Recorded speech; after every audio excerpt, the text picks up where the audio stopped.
Brasil, olá você aí de casa! Vocês estão prontos para mais Shogun, a gloriosa saga do Japão? Porque tem episódio novo da série toda terça-feira no Star Plus e no Disney Plus. E a série está incrível, gente, pra vocês terem ideia. Dessa vez eu não dei só um, mas eu dei 2 gritos na frente da TV. Então quero ver se vocês adivinham em que momento foi. Coloca aí nos comentários antes de ver o resto do vídeo. E claro, lembrando que o nosso papo aqui é com spoilers, então se você não tá em dia com a série, volta aqui nos vídeos, né? Tem os vídeos anteriores, eu vou deixar linkado aqui na descrição, porque hoje a gente vai comentar os episódios 7 e 8, começando pelo 7º, O Tempo de um Incenso. Esse episódio começa com um flashback do Toranaga, bem novinho, lá com seus 12 anos, quando ele venceu a sua primeira batalha, antes mesmo de travesseirar, né? Ou seja, ele não tinha dormido com ninguém, mas também ele tinha 12 anos, mas é porque o cara ressalta isso. E é muito interessante esse contraponto, porque essa batalha que ele tá prestes a enfrentar pode ser a última. E nesse episódio também começa com um cara gritando que o Toranaga ganhou a guerra e tal. E aí eu fiquei assim, peraí, eles pularam tudo?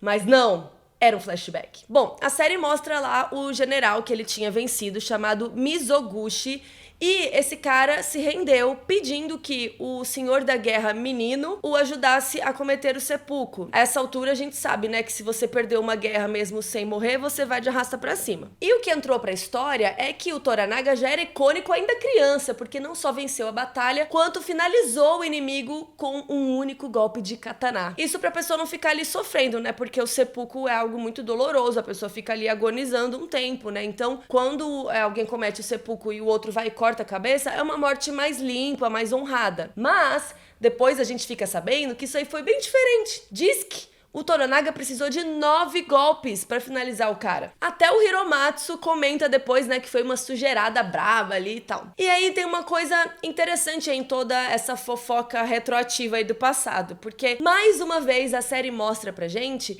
que tem uma distância muito grande entre o que acontece e o que é contado. Teve, por exemplo, aquela peça de teatro que acabava romantizando a história da Oshiba e do Taiko, lembra? Teve a história das katanas, da família da Fuji, que na verdade era meio furreba. E aí, vocês lembram também que o Buntaro não quis contar a história de como ele sobreviveu lá daquela treta, né? Ele falou, não gosto de história e tal, mas talvez seja porque essa história não é super legal? Talvez aconteceu alguma coisa humilhante? E agora sobrou até pro Toranaga, que pelo visto ele também não faz jus a toda essa fama. Em resumo, a série tá falando de vários jeitos que importa muito mais o que acontece nos bastidores ali do poder, nas portas fechadas, do que o que é falado aí pra todo mundo, né? E a gente vai ter vários exemplos disso aqui nesse episódio de novo. Depois que o Toranaga proclamou o Céu Carmesim, o plano pra derrubar Osaka, ele pediu a ajuda pro meio-irmão dele, porque metade do exército dele tinha morrido, só que no terremoto, né? Esse cara chama Saeki Nobutatsu,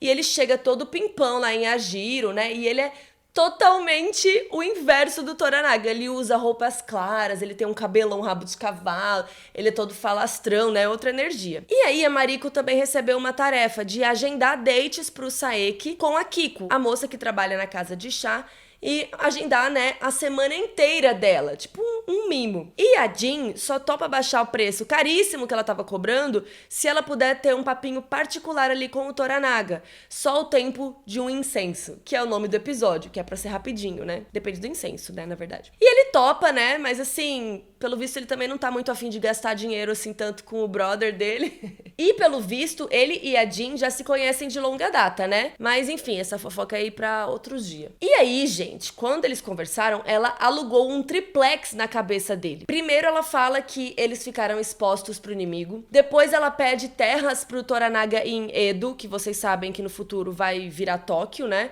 Para as casas de chá se fixarem como estabelecimentos mesmo, né? Nada como os prostíbulos que estavam existindo ali naquele momento. E aí uma terceira coisa que me chamou a atenção é que ela tinha fofocado pro Omi, que tinha captado uma vibe entre o Blackthorn, né, nosso gringo, e a Mariko. Então, qual o interesse dela nisso? A gente não sabe, mas, obviamente, o homem usa isso, porque ali no jantar depois, ele mete um nossa, você deve estar super honrado, né, Buntaro, que a sua esposa é devotada ao gringo, né? Ou seja, o homem e o Buntaro já estão unidos pelo ódio ao Blackthorn, porque o cara já pegou a Kiko e o Buntaro acha que ele flerta com a Mariko e a gente sabe que, né, que já pegou mesmo. Então, assim, não quero nem ver. Eu sei que muitas coisas queimaram tipo um incenso bem rápido Nesse episódio, por exemplo, rola um jantar com os nobres todos lá reunidos, o povo do Toranaga com o do Saeki, né? E tá rolando uma conversinha aleatória sobre a vida sexual do Nagakado, né? O filho do Toranaga.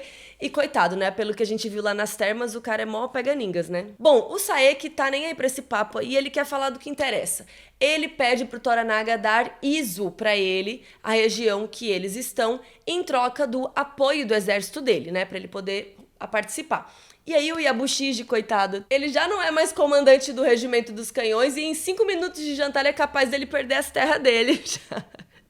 Eu achei bom? Achei. Só que aí veio a reviravolta. O craque do jogo dessa vez foi o Ishido. Ele nem apareceu na tela. Ele agiu na surdina aí por trás dos panos, gente. O cara fez um acordão com o Saeki antes dele pisar lá em Ajiro. O Saeki virou regente no lugar do próprio irmão. Lembra que o Ishido tava doido caçando alguém pra ficar no lugar dele, mas nunca dava certo? E o anjo ainda levou a ordem pro Toranaga voltar pra Osaka pra responder pela traição, ou seja, morrer. O Saeki também entrega uma sentença de morte pro Nagakado por ter assassinado o Jouzen lá no dia dos canhões e tudo mais. Então assim, a casa caiu, pessoal. Aí fica todo mundo chocado e na mesma hora o Saeki já bloqueou todas as saídas de Ajiro. E aí cada um reage de um jeito, né, gente? O Toranaga vai meditar nas montanhas pra pensar se ele se entrega, o que ele faz da vida. O Yabushiji, coitado, só consegue rir de nervoso porque ele acha que ele escapa de uma morte pra cair em outra. Eu amo. O Nagakado e o Omi ficam lamentando que eles queriam voltar no tempo antes do Blackthorn, porque foi a culpa dele que tá tudo errado. E o próprio, né, nosso Blackthorn aí fica pistola porque ele queria pegar o barco dele e ir embora, né, a bike dele. Ele queria fazer alguma coisa. O Buntaro tá com as prioridades todas erradas, né, porque ele só pensa em matar o cara lá porque ele tá com os ciúmes da Mariko. E finalmente a Mariko chega a dar um punhal na mão do Toranaga pedindo pra ele matá-la logo pra encerrar a angústia dela, gente. Pesadíssima essa cena. E aí, enfim, gente, o Toranaga anuncia que vai se render e todo mundo fica choquito. Até o Yabushiji tenta falar alguma coisa ali, mas ele tá irredutível. O Blackthorn explode e diz que ele tá levando seus próprios vassalos pra um sufocamento silencioso. E ele ainda meteu um shade que eu amei, gente. Ele falou, ué, não ia atacar Osaka? Pois é, que lixo então, né? Tipo, você falou que ia, céu carmesim, os caramba, e agora já, deu pra trás. Mas talvez nosso querido Nagakado tivesse uma última carta aí na manga e pelo resultado eu acho que foi uma ideia pessoal dele, né? Porque o ataque dos canhões ficou aquela dúvida e tal. O que rola? O Saeki tá lá com a Kiko e simplesmente o Nagakado e uma galera invadem a casa de chá. E eu fiquei com a impressão que a Kiko já sabia do plano, né? Até porque a chefa dela, a Jin, é time Toranaga. E aí a Kiko, né, sai ali da cena e tal. E nisso o Nagakado e o Saeki se encaram. E aí quando nosso querido herdeiro vai dar um golpe no cara, ele escorrega e bate a cabeça numa pedra. Gente, eu dei um grito, eu não tava esperando por essa. Coloquem aí nos comentários, porque a vida é uma caixinha de surpresas, não é mesmo? E de novo, pedra no jardim. Olha o roteiro dessa série. Lembra quando o jardineiro do Blackthorn morreu? Porque a última coisa que a gente viu foi ele falar pro gringo que todo jardim precisa de pedras. Tanto que depois do terremoto, o Blackthorn foi lá colocar o quê? Pedra no jardim dele de novo. Ou seja, não importa quão lindo seja o seu jardim, a sua ideia genial, o plano que você tinha, sempre vai ter uma pedra no meio do caminho. E assim, o Nagakado já tava faz tempo com sede de luta, né? Querendo falar de morte, de guerra. Parece que ele tava manifestando esse acidente. Gente, ele queria ir pra guerra, não sei o quê, coitado. E claro, o menino também já tava jurado pra um seppuku, então eu acho que ele não tinha nada a perder mesmo. Mas ele acabou se lascando sozinho, né? E agora, gente, será que o Toranaga vai se render mesmo? Ou isso foi pra gente desconfiar da força dele, do clã dele? Bom, ainda bem que o episódio 8 já trouxe algumas respostas. Então agora, se você ainda não viu o 8, pare aqui e volta, porque assim...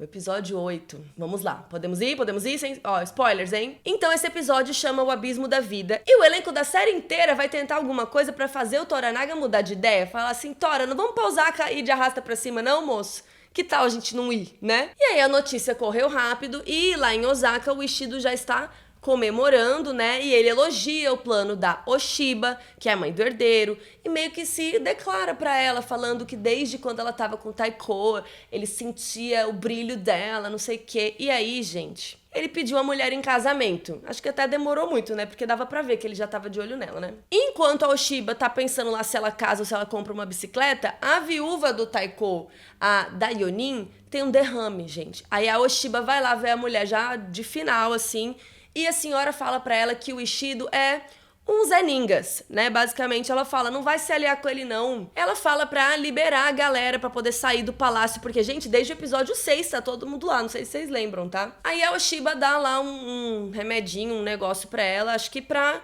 encerrar, né, tudo mais rápido pra ela não sofrer. E a mulher, né, vai pro saco. E a gente vê mais pra frente que esse casamento dos dois provavelmente vai acontecer, porque ela já se curva pro Ishido. E aí eu já tenho várias perguntas. Que se ela casa com o Ishido e eles têm um filho, o herdeiro do Taiko ainda vai assumir? E outra, nesse cenário, se o Toranaga vencesse a guerra, o filho do Taiko perdeu tudo, então ele não vai virar, né, nada. Porque ele vai ter que ficar do lado do inimigo daí, porque ele é filho dela. Enfim, coloque aí nos comentários o que vocês acham, porque enquanto isso lá em Ajiro o clima é de luto, né? O grupo do Toranaga viaja pra Edo, então finalmente a gente vai ver mais o lugar que eles realmente moram, né? Que é onde vai rolar o funeral do Nagakado. E eles vão sendo escoltados pelo exército do Saeki, que deram pra eles 49 dias pra ficar de luto, e depois eles vão ter que se entregar lá em Osaka. Basicamente, eles pararam a guerra um minutinho, né? Então, como se eles tivessem entrado num hiato pro que vem depois aí, né? E nessa de todo mundo ir pra Edo, a Fuji fica em Ajiro ainda, cuidando das coisinhas do Blackthorn, não sei o quê. E o Toranaga libera ele pra pegar a tripulação, pegar o barco dele e falar, ó, faz o que você quiser da sua vida. E assim, gente, quando ele encontra os homens dele, dá pra sentir que ele está com vergonha, porque, assim, os caras ali estão parecendo bárbaros, né? Estão bêbados, estão causando, ele quase vira as costas e vai embora, mas ele acaba entrando numa discussão e mata um dos caras da tripulação no soco, no meio da rua. Fiquei um pouco chocada. E além de se preocupar com os homens dele, o Blackthorn, na verdade, tá preocupado com a Mariko. Ele não quer que ela se entregue e morra, né? Porque eu já tava torcendo pra eles virarem as costas e fugirem, né? Pega o barco e vai embora. Mas não, ela vai ser leal. E coitado do Blackthorn, né? O cara tá falando japonês ali quase fluente, mas ele não entendeu ainda como as coisas funcionam. Já tá no episódio 8. Vamos ver se até o 10 ele vai entender. Sei que no meio dessa viagem o Toranaga fica doente, ele fica bem mal. E além da tristeza, né, de ter perdido um filho, ele tá com uma tosse estranha aí desde o começo do episódio. E tem umas horas até que ele tá meio assim, não tá se equilibrando no cavalo. E aí, enquanto uns lamentam, outros estão em clima de fofoca, né? Aparentemente, todo mundo tem uma opinião pra dar sobre a morte do Nagakado, principalmente sobre como ele morreu, né? Sem ter dado um golpe sequer no Saeki. Os caras ali do comando do clã se reúnem uma hora e ficam conversando sobre o que rolou, e a gente percebe que o herdeiro era visto como uma piada mesmo, que né, acho que já dava pra entender, mas ficou bem claro agora. Por exemplo, o Yabushiji comenta, né, que a morte dele foi mais humilhante do que ser comido por cachorros. Parece que, além do Toranaga, só o homem ficou triste mesmo com a morte dele. E o homem meio que culpa o Toranaga pela morte do filho, porque ele disse que o menino jamais aceitaria que o pai se rendesse assim. O Hiromatsu foi mais de boa, assim, na opinião dele. Ele falou que o menino era imprudente e tal, mas ficou pensativo quando o homem falou disso, né? Quando rola o funeral, o Toranaga tá tão doente que ele não consegue nem ir. Só que tá rolando um rebuliço na cidade. Os generais não estão aceitando a rendição. Eles querem morrer lutando, eles não vão se entregar assim, né? E eles vão todos de armadura pro funeral em protesto. Só que o Toranaga não muda de ideia por nada e o plano é o Yabushiji ir sozinho para Osaka para devolver os canhões e as armas e também levar uma carta confirmando quem vai se render junto com o Toranaga quando passarem os dias de luto aí. E aí começa a surgir mais uma jogada de mestre. Quem previu isso? Coloquem aí, porque eu não. Vocês lembram do padre Alvito, o jesuíta lá de Osaka? Aquele amigo da Mariko que ensinou português pra ela e tudo mais? Pois bem, o cara viaja até lá pra ter um particular com o Toranaga e, gente, ele tá poucas pro padre já. Ele tá num clima assim, o que você tem pra me falar que eu já não sei, né? Que os meus espiões já não me contaram. Depois disso, o Alvito começa a falar em português com a Mariko traduzindo e ele diz que o Kiyama e o Ono não vão mudar de lado, os regentes, né? E sugere que o Toranaga se alie com a Oshiba. E ele sabe que é meio impossível contornar o ódio dela. E ele fala assim, cara, eu tô exausto, sabe? Tipo, já deu, vou me render, beleza. Mas que ele vai cumprir a promessa dele. Ele vai poder construir uma igreja lá em Edo que ele queria. E eu amo que quando o padre vai lá nas terras que o Toranaga deu, ele descobre que a igreja vai ser do lado de quem? Da casa de chá da Jin, né? prostíbulinho. O Toranaga está cumprindo as promessas, não é mesmo? Ele só não disse como. Bom, o pulo do gato é que o padre vai embora pra dar um recado lá em Osaka, que o Toranaga vai se render mesmo, e isso faz o Hiromatsu sacar que tem alguma coisa aí. Tanto que ele fala pro Yabushiji bem assim, ele vai lutar, senão ele não teria mandado o padre pra Osaka com uma mensagem. E isso ficou até meio óbvio, né? Porque ele nunca deitou pros jesuítas e ele acabou de chamar a igreja de traidora. Só que, gente, o Yabushiji simplesmente viajou, ele não levou isso a sério, né? Então, primeiro ele nega a proposta do Blackthorn de lutar e 5 minutos depois ele tá lá com ele no barco dando high five, né? Que eles são amigos. Eu acho que eu só perdoei o Yabushiji dessa vez porque ele mudou de ideia depois da reunião mais tensa da série até agora. Quando estão lá os vassalos todos juntos pra assinar a carta de rendição, um deles se recusa. E o Hiromatsu engrossa o caldo, que é um absurdo eles morrerem em vão. E aí, gente, ele me chocou cometendo seppuku ali mesmo. Eu fiquei passada e o Buntaro, o filho dele, finaliza com o golpe na cabeça. É uma cena, assim, muito forte. Eu fiquei